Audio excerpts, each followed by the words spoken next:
Assalamualaikum warahmatullahi wabarakatuh. Selamat pagi, salam sejahtera untuk kita semua. Rekan-rekan, sahabat guru BK dimanapun berada, Alhamdulillah kita bisa bersama lagi untuk membahas tentang konseling strategi perilaku dan perilaku kognitif. Untuk pembahasan yang pertama, bagaimana memanajemen kemarahan, lalu yang kedua adalah menggugah kemampuan kompromi.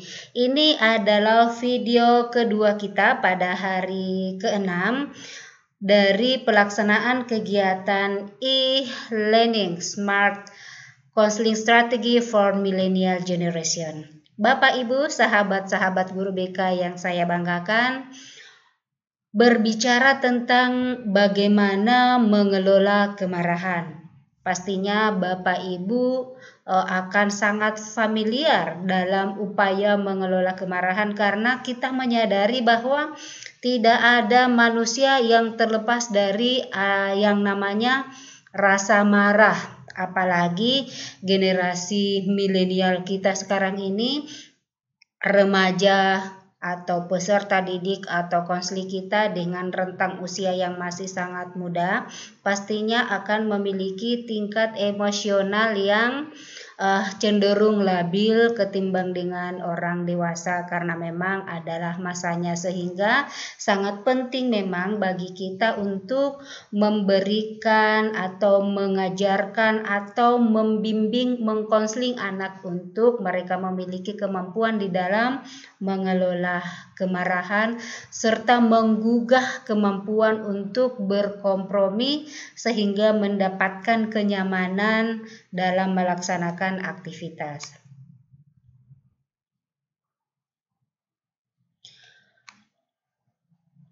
Generasi milenial yang memiliki masalah dengan pengendalian kemarahan itu perlu mengeksternalisasi masalah tersebut dan memahami pemicunya. Lalu ada strategi apa sih yang kita bisa laksanakan untuk bisa mengelola kemarahan ini? Yang pertama, hal yang kita bisa lakukan adalah mengidentifikasi pola respon marah. Di dalam mengidentifikasi pola respon marah, pastinya kita akan memahami hal-hal yang melatar belakangi atau yang menjadi pemicu timbulnya kemarahan. Misalnya, remaja atau konseling kita itu akan marah jika dia diolok. Remaja atau konseling kita itu akan marah jika dia disebut dengan panggilan yang tidak sesuai dengan kondisi dirinya, atau malah dia marah ketika dipanggil dengan nama orang tuanya, atau dia marah ketika orang lain melihatnya dengan tatapan-tatapan sinis. Nah, itu adalah sebuah identifikasi dari hal-hal yang memicu perilaku marah atau yang mendahului terjadinya ledakan marah. Lalu kita mengidentifikasi perilaku yang ditunjukkan selama ledakan marah, karena tentunya ada perbedaan perilaku yang ditunjukkan oleh generasi milenial kita pada saat ledakan marah. Ada peserta didik yang pada saat marah diam tanpa kata, itu sangat sulit untuk difahami karena kita tidak tahu apa maunya, apa yang sedang terjadi. Tetapi ketika konseling atau generasi milenial itu mampu mengekspresikan rasa marahnya, apalagi disertai dengan bahasa verbal, maka kita akan lebih mudah untuk mengontrol atau memberikan solusi atas hal yang menjadi pemicu dari kemarahannya karena terekspresikan. Tetapi kalau diam 1000 bahasa, itu yang agak sulit.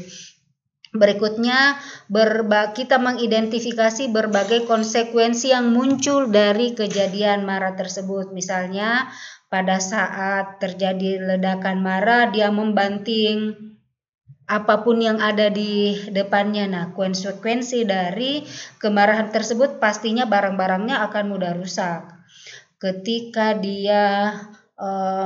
Ketika marah, maka peserta didik menyobek-nyobek bukunya, maka konsekuensinya nanti pasti dia akan mencatat ulang kembali beberapa materi yang ketinggalan. Nah, itu semua kita perlu memahami supaya kita bisa mencari solusi atas respon-respon yang membuat peserta didik marah. Kita bisa meminimalisir sehingga bisa mendapatkan solusi terbaik.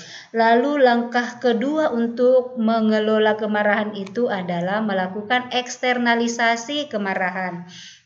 Makna dari eksternalisasi kemarahan adalah kita mempolakan dengan jelas antara kedua sisi, karena kemarahan memiliki eksistensi dan kepribadiannya juga memiliki eksistensinya tersendiri. Jadi kita bisa melihat ini sebagai dua sisi yang berbeda. Berikutnya kita mengidentifikasi pemicu dan katalis pribadi. Maknanya atau apa yang kita lakukan yaitu membuat peta jenis pemicu marah, suasananya seperti apa, subjek atau waktunya, lalu kita memetakan pemicu tersebut. Nah, misalnya ketika kita sudah dapat mengidentifikasi dari pola-pola respon marah, kita juga mengidentifikasi pemicu dari kemarahan. Misalnya, sebenarnya hal ini tidak terlalu berbeda dengan pola respon marah dengan pemicu dari kemarahan, tetapi kalau kita analisis itu bisa memiliki sebuah perbedaan, karena di pemicu sebuah kemarahan di suasana, misalnya ketika ada anak-anak yang berada di suatu tempat malam hari terus dimatikan lampu, ada beberapa respon yang bisa diekspresikan oleh anak. Ada yang bisa menerima kondisi tersebut, ada juga yang akan menyikapi dengan respon yang marah karena adanya perubahan suasana tersebut. Atau misalnya pada subjek tertentu karena dia memang fobia terhadap hal tersebut. Nah, ketika itu dimunculkan oleh orang lain, itu bisa menjadi pemicu terjadinya kemarahan. Kalau orang yang takut cacing misalnya, lalu kita melemparkannya dia cacing, maka otomatis itu akan menyebabkan dia marah besar, karena itu adalah memang hal yang bisa memicu timbulnya kemarahan.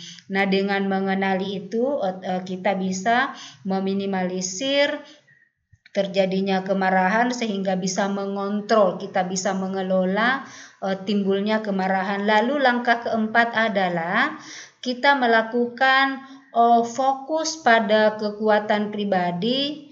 Nah, maknanya seperti apa? Fokus pada kekuatan pribadi maknanya adalah kita mengeksplorasi kelebihan diri, menginternalisasi kesadaran akan kemampuan diri sendiri.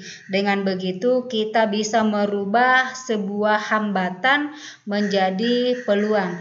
Salah satu hal yang biasa membuat generasi milenial kita marah adalah adanya rasa iri. Misalnya ketika ada temannya yang memiliki keberhasilan, dia melihat loh kok dia bisa sih, lalu timbul rasa iri. Nah, dari rasa iri tersebut menimbulkan kemarahan. Nah, ketika kita menggiring peserta didik untuk fokus pada kekuatan pribadi, bahwa dia berhasil di futsal misalnya, tetapi kamu juga punya kelebihan, kamu juga sangat berprestasi di bidang basket, fokuslah pada apa yang menjadi kelebihanmu. Untuk apa memikirkan kelebihan orang lain atau prestasi orang lain, kalau itu akan membuat kita sakit hati. Tetapi pikirkanlah dirimu, lakukanlah langkah terbaik untuk mengolah kelebihanmu sehingga bisa mendapatkan hal yang sama. Nah, itu semua bisa menjadi sebuah upaya untuk meminimalisir gejolak emosi yang ada di dalam diri peserta didik kita.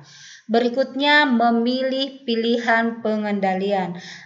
memilih pilihan pengendalian, hal yang kita lakukan adalah melakukan netralisasi dari berbagai aspek yang menjadi pemicu terjadinya masalah itu. Kemudian ada beberapa memang hal yang kita bisa lakukan sebagai upaya untuk pengendalian kemarahan. Misalnya pertama, kita bisa melupakan permasalahan tersebut. Karena dengan melupakan penyebab timbulnya emosi kita, maka kita bisa keluar dari kondisi yang tidak nyaman tersebut. Atau yang kemudian apa yang biasa kita lakukan untuk pengendalian kemarahan, kita bisa melakukan hal-hal yang membuat kita lebih nyaman. Mungkin bisa mendengar musik atau bisa relaksasi atau bisa jalan-jalan. Kalau perempuan bisa shopping, ya itu adalah beberapa pilihan pengendalian yang bisa kita lakukan untuk mengontrol sebuah kemarahan. Nah, itu pentingnya upaya untuk mengenali diri kita, karena dengan mengenali diri kita bisa mengenali hal-hal apa yang menjadi pemicu timbulnya kemarahan sehingga kita bisa lebih mampu untuk mengendalikan diri. Selanjutnya, setelah kita memiliki kemampuan untuk memanage atau mengelola kemarahan, lalu kita akan membahas tentang bagaimana cara menggugah kemampuan berkompromi. Nah, kenapa ini diperlukan menggugah kemampuan berkompromi? Karena generasi milenial umumnya itu tidak suka dikendalikan atau dikekang, sehingga mereka bisa diberi motivasi untuk mengendalikan daripada dikendalikan, karena memang mereka cenderung atau memiliki kecenderungan untuk memiliki jiwa yang merdeka, jiwa yang tidak tertekan. Memang juga ketika kita tidak lalu mengekang peserta didik, maka itu akan berpengaruh terhadap kreativitasnya. Tetapi ketika kita memberikan kemerdekaan pada generasi milenial kita, itu akan membantu menumbuhkan banyak aspek-aspek positif. Yang penting memang kita memberikan kebebasan tetapi terkontrol. Jadi ada kontrol, ada filternya. Nah, untuk dapat menggugah kemampuan berkompromi adalah dengan menciptakan konformitas pada generasi milenial. Jadi sekali lagi, untuk bisa menggugah kemampuan berkompromi pada generasi milenial itu adalah dengan cara menciptakan konformitas pada diri mereka. Nah, bagaimana cara menciptakan konformitas? Sama dengan upaya langkah keempat dalam upaya untuk memanage atau mengelola kemarahan, yaitu berfokus pada kekuatan pribadi. Karena dengan kita fokus pada kekuatan pribadi, otomatis kita akan nyaman. Kita akan menyadari bahwa ya setiap orang memang memiliki plus minusnya masing-masing. Dia bisa seperti itu, aku pun memiliki kekuatan banyak. Nah, itu akan menggiring generasi milenial kita untuk memiliki kenyamanan terhadap dirinya. Berikutnya, langkah kedua dalam merangkai konformitas sehingga bisa menggugah kemampuan berkompromi adalah memilih pilihan pengendalian. Ada banyak cara yang bisa dipilih dalam hal pengendalian. Itu memang konselor perlu mengetahui bagaimana peserta didik itu dapat memiliki sebuah aktivitas atau sebuah kegiatan atau sebuah suasana sehingga bisa mendapatkan kondisi yang nyaman. Apakah peserta didik diajak untuk berdiskusi atau sharing atau konseling? Apakah peserta didik atau generasi milenial kita diajak untuk mengikuti berbagai macam aktivitas ekskul misalnya? Ataukah diberikan informasi-informasi penting dalam bentuk buku-buku yang menarik atau dalam bentuk cerita-cerita yang menarik, sehingga itu bisa menggugah kenyamanan pada generasi milenial sehingga melupakan berbagai permasalahan yang menjadi pemicu timbulnya ketidaknyamanan atau permasalahan.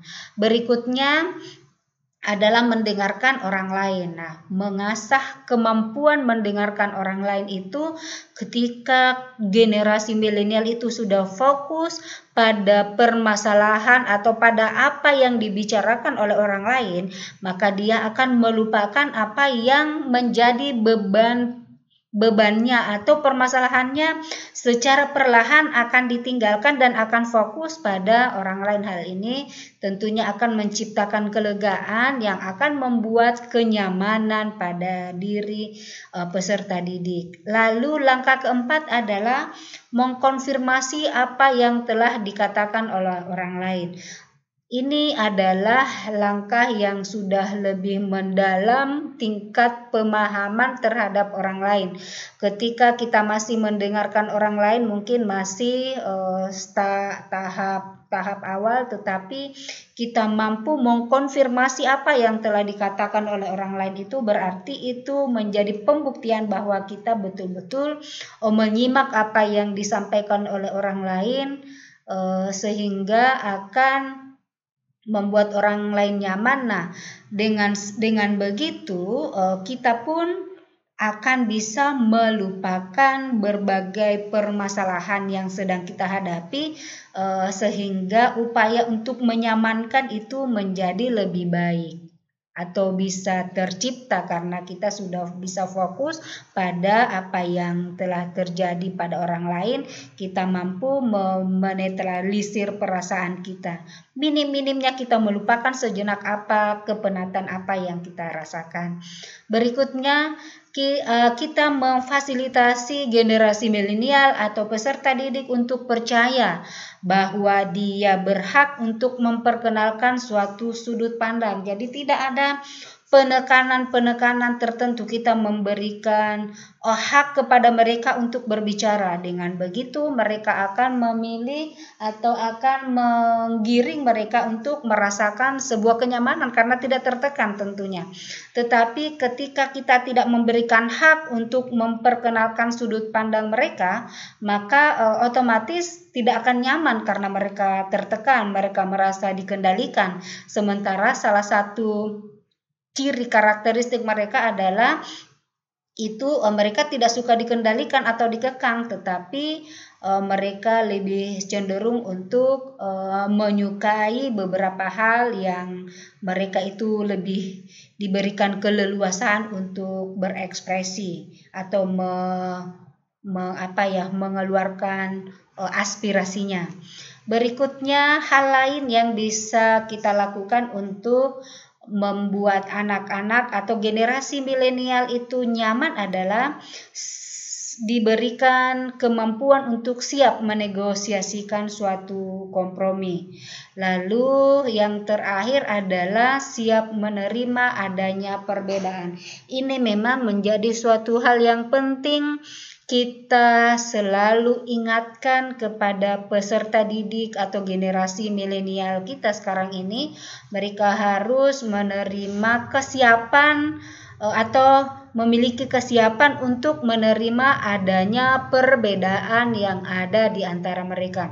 Sekali lagi, salah satu karakteristik generasi milenial itu adalah bergaul. Mereka itu lebih diberikan peluang untuk mendapatkan teman sebanyak-banyaknya karena memang sudah zamannya itu mereka berada pada generasi yang begitu mudah mengakses informasi dan sharing, sehingga kita perlu menanamkan kepada mereka bahwa perbedaan itu memang ada pada setiap pribadi, pada setiap orang, dan mereka harus bisa menerima adanya perbedaan tersebut. Baik, sahabat-sahabat guru BK yang saya hormati, terima kasih atas perhatiannya, terima kasih atas semangatnya, selamat beraktivitas. Assalamualaikum warahmatullahi wabarakatuh dan selamat siang.